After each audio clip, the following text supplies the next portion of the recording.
Hi there, and let's get to it. Reporting from Davinci Resolve 12.5, I'm going to be looking at one of the new tools in the inspector panel. It's called the dynamic zoom, and it allows you to quickly apply a zooming effect on any clip from the first frame to the last. So it's equivalent to applying an animation to your zoom values, except it doesn't use keyframes. If I select the clip and activate my inspector, I can scroll down to reveal the dynamic zoom. Before I activate this, I want to see what this clip looks like without the effect applied. So it's a locked off shot of a character coming into center frame. To activate dynamic zoom, I'm going to click on the gray dot next to its name, which will turn it white.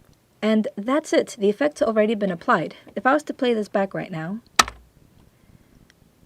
we now have the effect of the camera zooming out. I could very easily switch this around by clicking on the swap button. And now if I play this clip from the beginning, the opposite will happen. We get a nice slow zoom in effect. The effect is so simple that it doesn't even come with any keyframing abilities. However, we can still affect the smoothness of the zoom using the dynamic zoom ease option at the top. So if you watch the curves editor video, you might remember the easy ease in and out controls and how they will affect an animation. Here, instead of manually amending the keyframes, you can just indicate how you want the zoom to occur, and now it will be a little bit less mechanical. So it starts off slow, speeds up in the center, and then slows down towards the end.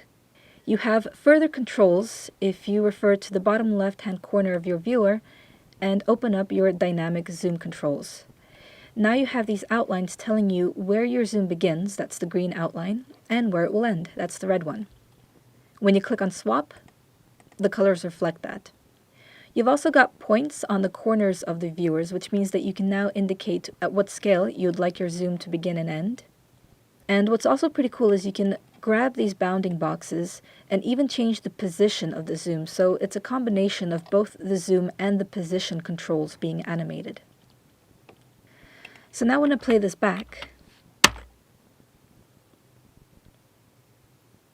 the zoom will focus on my character. Keep an eye on the corners of the screen, because in my case, I see the black outline for a second before I start zooming in. This was most likely due to the fact that I was using Easy Ease. I can select the bounding box, right-click, and choose to Easy Ease in only. And that's helped it. If you want to deactivate the animation without losing your controls, just click on the white dot again, and that will temporarily turn it off. And then turn it back on when you're ready to have it back. If you're into documentary filmmaking, you might have heard of the term Ken Burns effect, which is a way of animating the scale and position values on still imagery in order to make it look more dynamic. The dynamic zoom tool is perfect for this. All you have to do is drop your still image into the timeline. In my case, I'm also going to zoom in a little bit to fill up the screen. And then activate the dynamic zoom in order to introduce the movement. Thank you very much for watching, and until next time.